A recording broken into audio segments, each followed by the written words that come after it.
Hello everybody and welcome to Moonmoth. So you're probably wondering why I'm sitting here. This is at the northwest end of Moonmoth and we don't often come in here, but I've just come in, so I'm sitting roughly about 20 meters in front of this here, you can see, and that's got to be about 20 meters off the ground where it crosses over, and there's another bigger higher X behind that. I often get told there are no big wood or tree structures in the UK. Well, you're looking in the wrong place. This has always been here. So I hope you're all well, and it's a perfect spring day today. And I have a couple of questions that I have received, and one was from Lisette.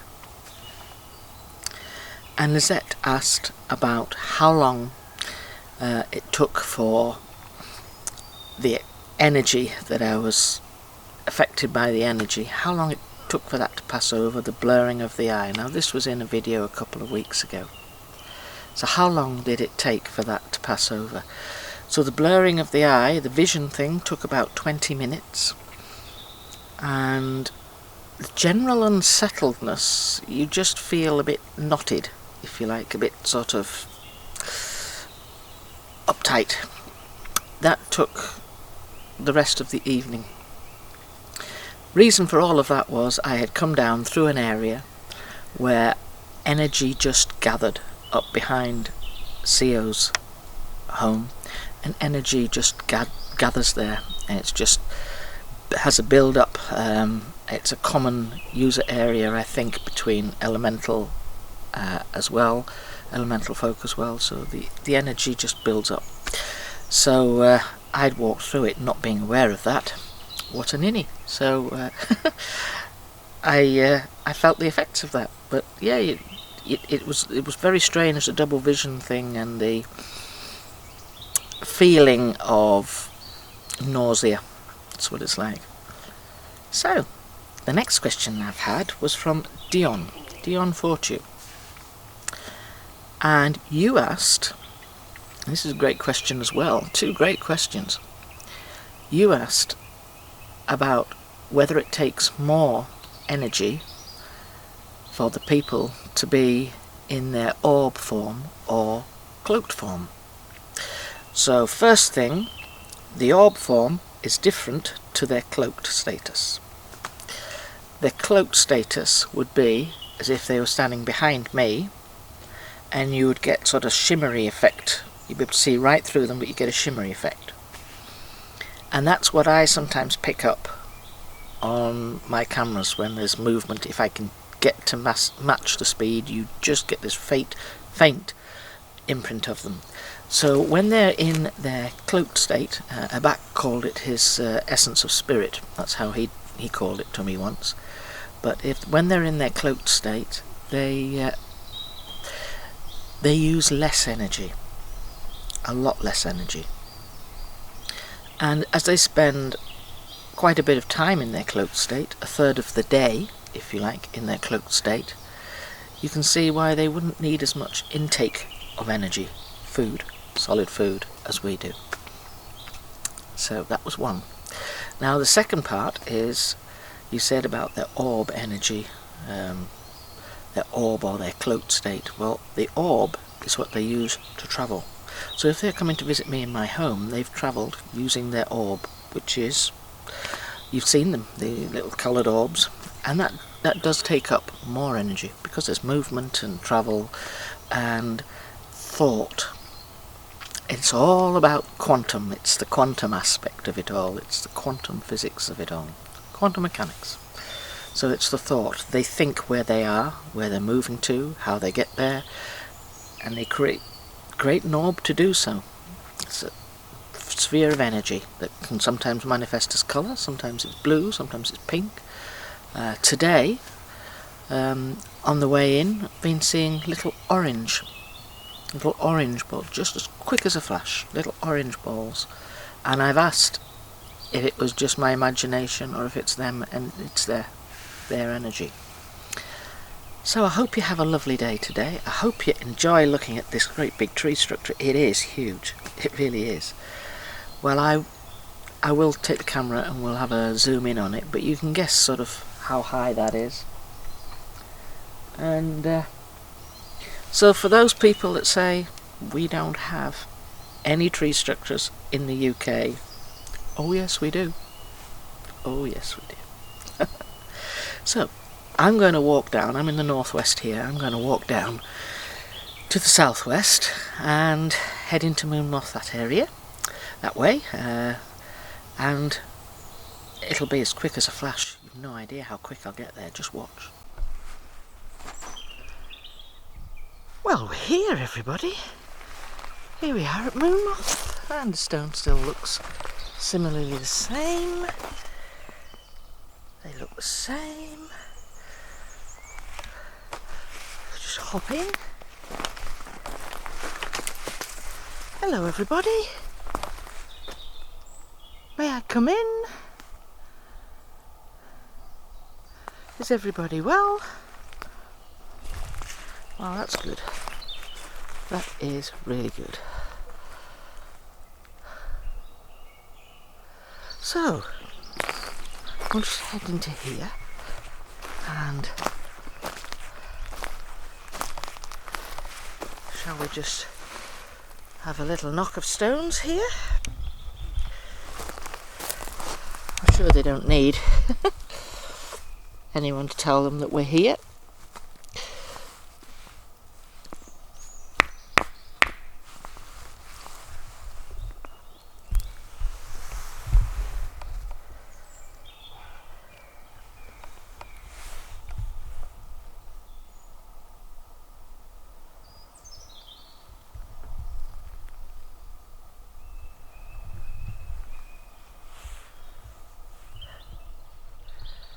I got this lovely little stone pile down here. Interesting flat stone on the top.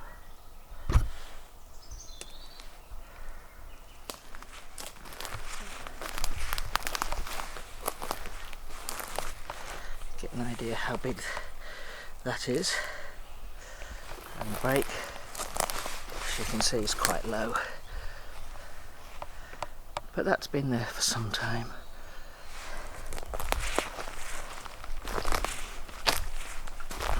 And we're coming up to the gateway. Now there are no beavers in this woods.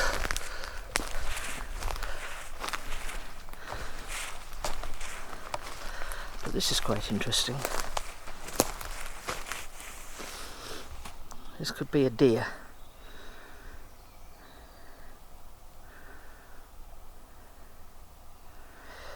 Right, I get the sense that it's not a deer, that there's bugs and things in there that are, I was going to say tasty to some people.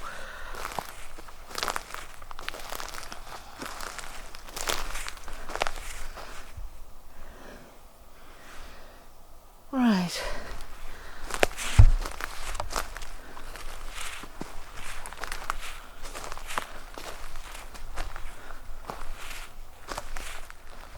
Look at this. Wonder what they mean.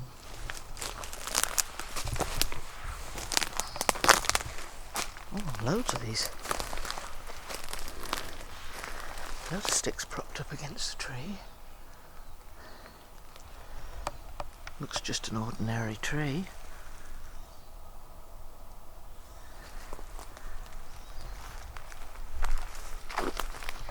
Oh, we're nearly at the top. Nearly at the top, folks. See how the bark has gone off that? There's bits of it down there.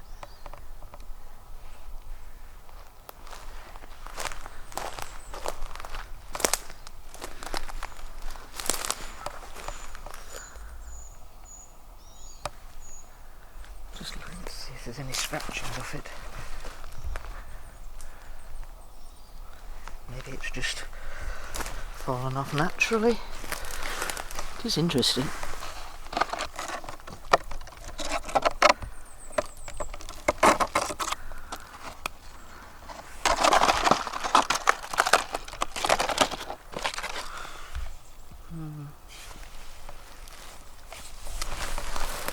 sometimes wonder whether they have information left inside them for others.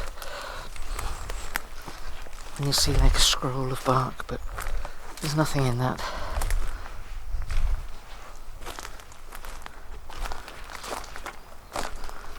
Oh, we're almost there. We're almost at the top of the hill.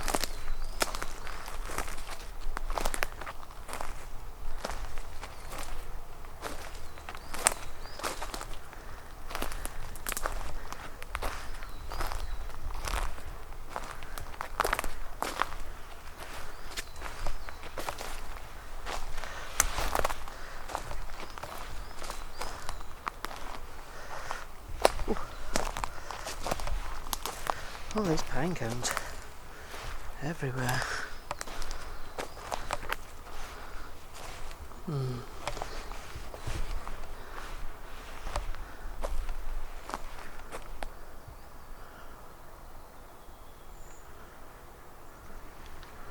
Everything looks fairly the same. That's really been crumbled. Let's just have a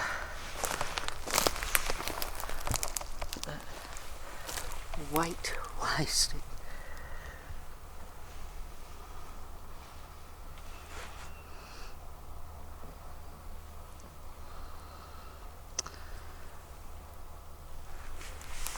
Just looking to see if anything has left its mark. It's been scratched. If there's any footprints, which there are not.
There are still apples on the trees.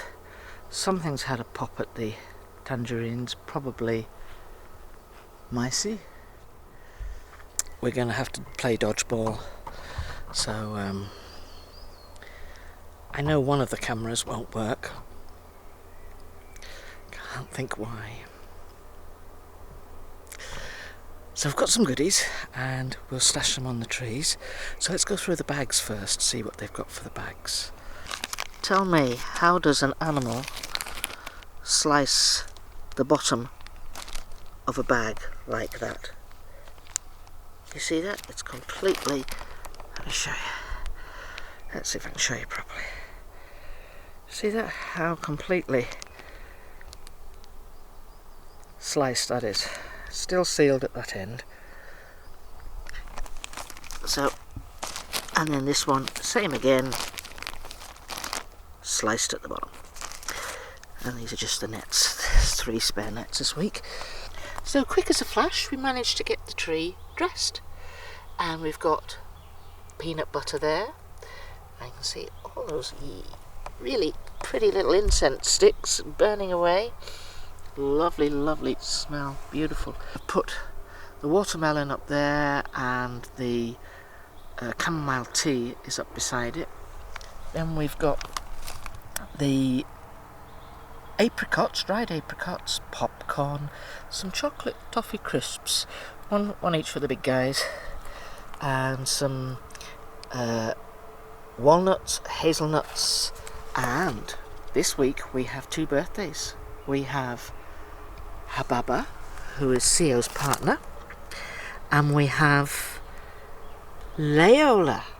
Leola is 17 and Hababa is 23. Now Hababa is going to be having a baby at the end of the year, and Leola 17 years old. Wow, happy birthday, guys. So we've got the mango here, apples. These are the Braeburn apples. The ready ones are really Braeburn. They're Braeburn as well, and these are pink ladies. That's why a touch of pink about them. So I've just moved all these things as I've come into this space. So that's the tree as it is. So I want to wish Leola and Hababa a really, really happy birthday.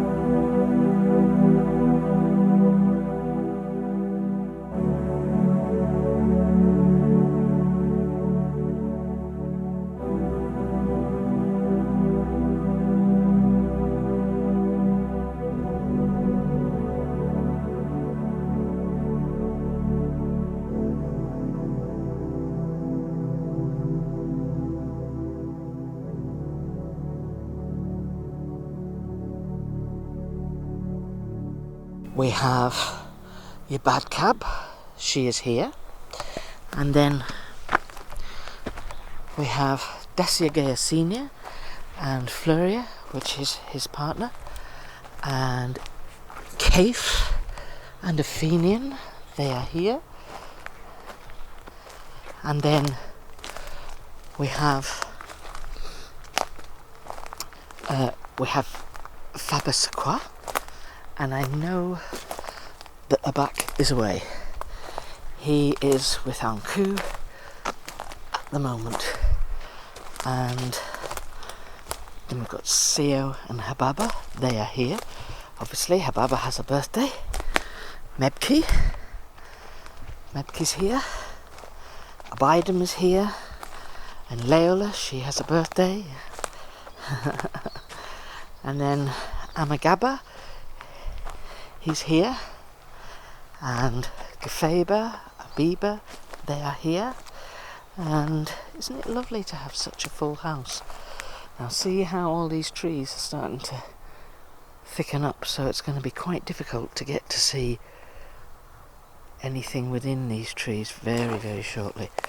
So the camera is still over here in this direction.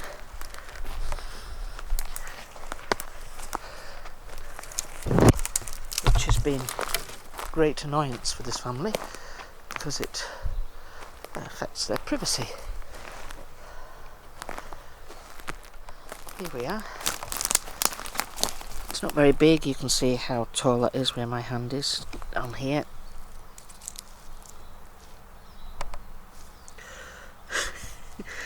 I don't understand that. Why shaped sticks? I find it funny. So soon all of this is going to be, see, that's new, isn't it? All of this is all going to be overgrown.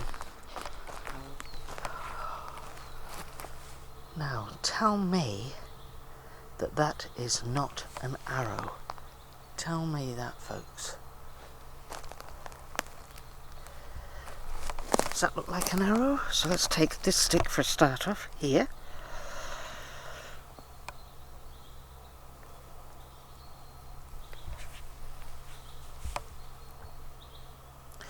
That is fascinating, do you think? Is there something else about that tree? I think that must have been left from last week, probably. I don't know. And then good old Netflix. That's still here. Hasn't altered or been moved in any way. So, Dacia Gaia. Now the other week when I came across, I said, how do you distinguish between Dacia Gaia, who is Edgar's brother, and Dacia Gaia, who is Edgar's son, Edgar Nahuchida's son? How do you sort of distinguish between the two? Straight away it came back with Big D, Big Daddy, because Dacia Gaia Jr. as such, he's a big guy. I have seen his representation that they give me on the film, and he is quite a bit bigger than Abak, and he tells me that he's 13.5 feet tall, as was Abak Senior. Actually, he was the same height.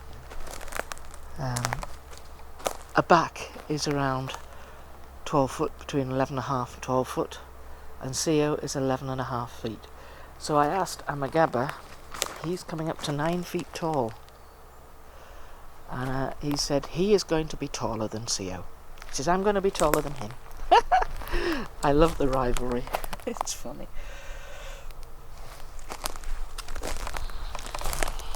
So some of this stuff, some of these sticks on the ground, they just look like randomly thrown there, but there are the odd one or two which I think